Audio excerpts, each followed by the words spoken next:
Today we shall be discussing about nothing but the ZAT essay writing.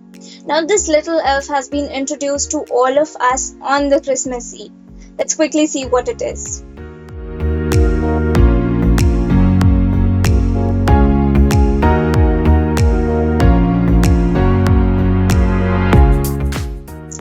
Hey everyone, this is Meghna, your student mentor from Headpulse I. Okay, so the ZAT 2022 paper pattern has already been declared, and we really should understand what all other things which it entails for all of us. Let's start from the very basics or the very first one. That is, the computer-based examination will only be conducted in English. The MCQs consists of 5 option choices each. This is something that we also discussed in the last video. Next, 101 questions would be entertained this time. So we all know who that +1 is for all of us, right? The question paper has been divided into 2 time-bound parts. The first one is part 1, of which the percentile would definitely be considered, and the second one is part 2, of which the percentile would not be considered. Let's quickly look into each section. So the part 1 has 26 questions from your verbal ability and the logical reasoning. The decision-making questions only have 21 to go. The quantitative ability or the quantitative aptitude and the data interpretation has a total of 28 questions to deal with. Let's now move on to the part 2. You get a total of 25 minutes to deal with 25 questions of GK and 1 essay prompt. I repeat, you get a total of 25 minutes altogether. That means how much time you're allocating to your general knowledge and how much time you're allocating to your essay is completely onto your discretion. Next, the marks awarded for each and every correct option choice is 1, whereas a negative of 0.25 is dealt with for every question or every option which is wrong. For any unattempted question, you get a negative of 0.10, but this is only applicable after the 8th questions. That means once you leave, or probably there are 8 questions which are left unattempted, nothing will be charged on that, but after the 8th question, a negative of 0.10 will be marked. Let's move on to the next slide or to the next set of rules and regulations. So the negative marking does not apply to the GK questions. This is also applicable to the essay part. Essay shall be definitely evaluated only for the shortlisted candidates. So please understand it in this way that of course right now essay would not be considered for the percentile or the candidature, but if you get shortlisted then definitely it is a win-win situation. Additional time is allocated to the PWD candidates. There is always a countdown timer which will keep on running onto the screen to give you a very fair picture of where do you stand in terms of the time which is left. So this one right here, to go on a completion of 165 minutes, the screen will actually freeze and you will be subjected to the part 2 of the examination. So part 1, 165 minutes, which is a fixed deal for all of us. Okay, and this is also something you can quickly see. Special note and everything else, I'm pretty much sure you all have read for that D-Day. I hope all of you have downloaded your admit cards as of now, and also use of unfair means is definitely not acceptable anywhere. Next, something which is again very important for all of us and which was mentioned by the official website for the ZAT. It is this part present right here which says a candidate has to choose 1 out of the 2 option choices. So make sure that there are 2 options for the essay writing which are provided and you're supposed to choose the right one. So moving on to the next slide, we have something which is very important on this very slide which has also been highlighted for all of you. Now what is this? That the essay would contain 2 different prompts. I understand, or all of us understand, that there are sometimes questions which we are unable to do at the very first go. So for all of us, this thing is like an added deal that we will get 2 questions and we definitely have to choose 1 out of the 2 arguments. Also, not to forget the part that it says a maximum of 250 words, but then your essay should be around this limit only. So that means a 200 to a 220 is a good ratio, good number to have your words, but please do not run after the number of words but the quality of your essay. So this slide will actually tell you how to fetch the marks on the essay writing of the XAT examination. We've got a lot of pointers and a lot of areas wherein you can definitely apply your wit and fetch in all those marks. Let's start from the very basics, or the very important one, which is your content.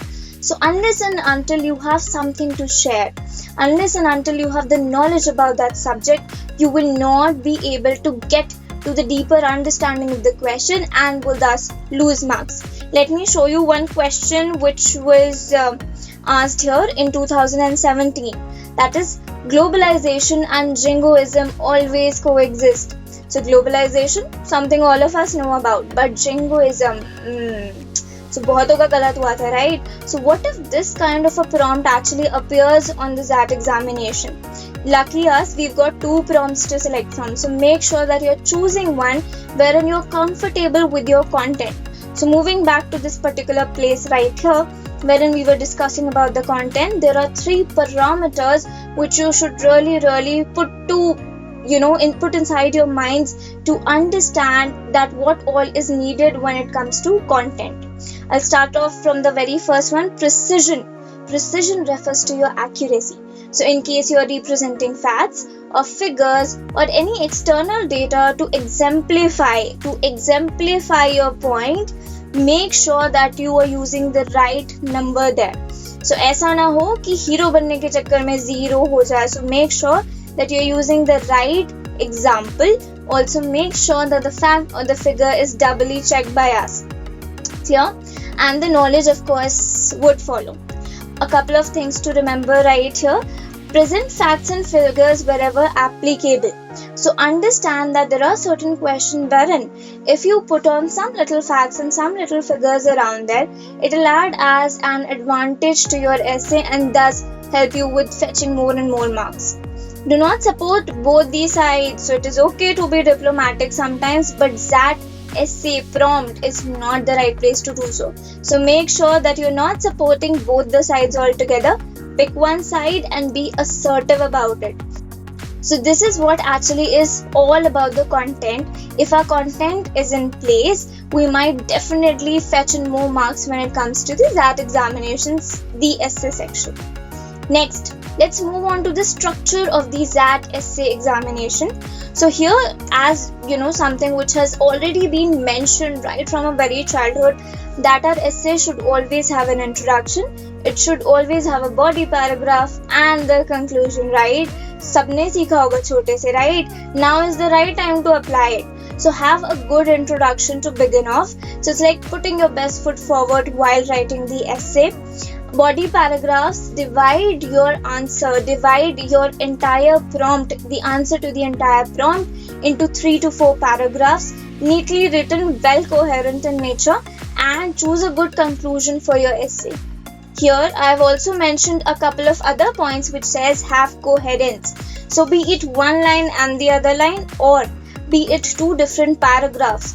Until and unless they are coherent, they are not going to appear well on the essay. It should look like a progressive flow of ideas. So one idea, then the second, then the third, reaching down to the conclusion. Right? And make sure that you're answering the question. Very important point over here, because if you are not answering directly to the question, then also it shows lack of understanding on your part. So after content and structure, let's look at a couple of other parameters too. The very first one present on the screen is your thought. So what kind of a thought process do you carry while you're writing the XAT essay? Understand that what are the different ideas which you need to percolate to the examiner. So ideas is one thing that you are definitely going to focus a lot upon. Concision. What is concision? Concision is choosing the least number of words to put forth your points. So use of concision is very important. A clarity. So what is clarity over here? Clarity is the clarity of thoughts which you are going to represent through your essay.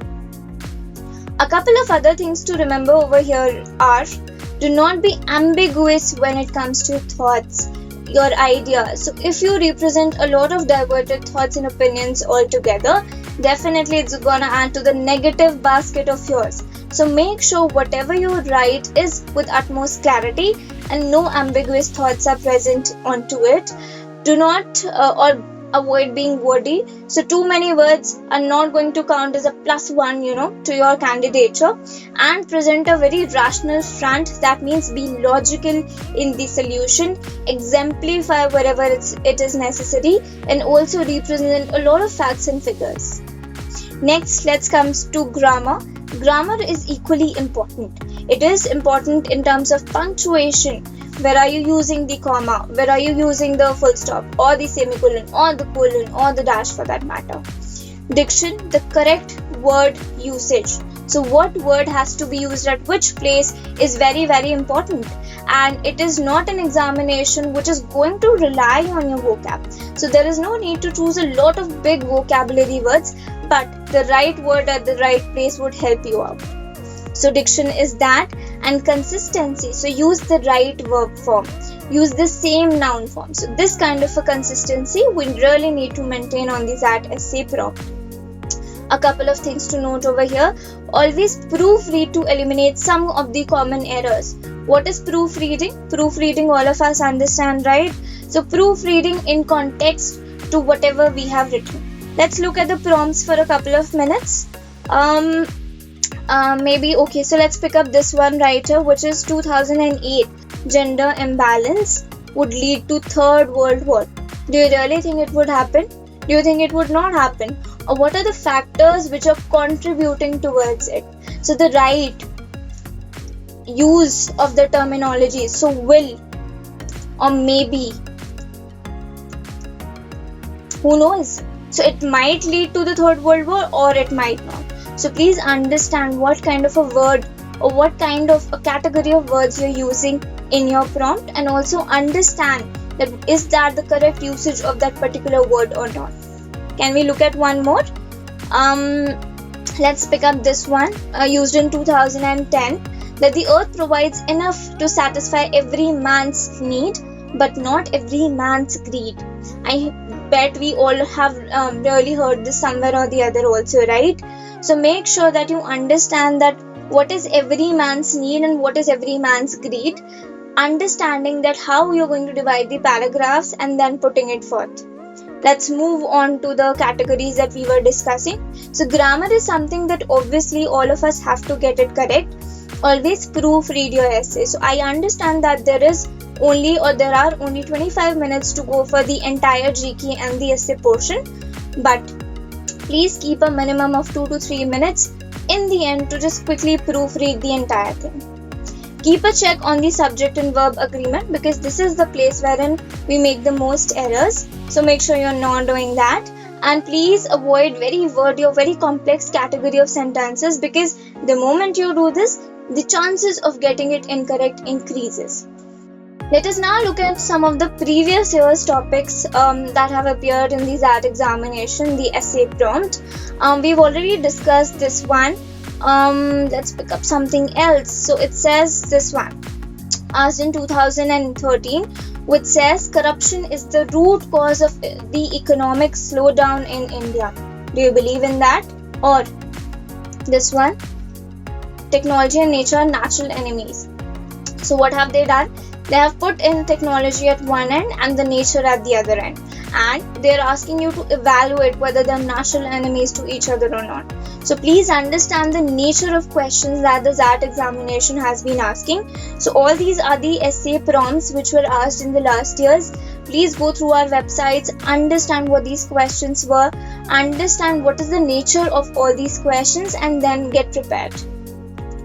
These are some extra questions. So 1996 वाला देख लेते हैं. There is no right way of doing a wrong thing. There is no right way of doing a wrong thing. Can you really comment on that? Can you exemplify it? Put it in the comment section and let's see how it goes. Okay, so till now we've discussed what the essay is, what are the questions that you might get, or the previous year's question for that matter. Now let's see that whenever we get a real prompt, how should we approach it? Okay, so read as many essay prompts as possible. So this is going to help you with a very basic understanding of all the question types and will also help you in fetching the right answer. Try going through the last year's questions. I've helped you out with some, but make sure that you're doing the rest of them also. Keep a structure ready in your mind. What if we go to the examination all prepared by ourselves? So please make sure that you're already preparing yourself. You are actually ready with your structure, and then you're moving into the examination hall. Memorize 6 to 8 decent quotes, one from each genre would help, and these quotes will not just help you to write a good essay, but will also help you in putting forth your thoughts with clarity.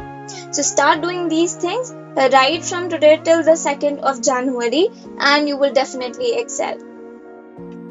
All the very best to you.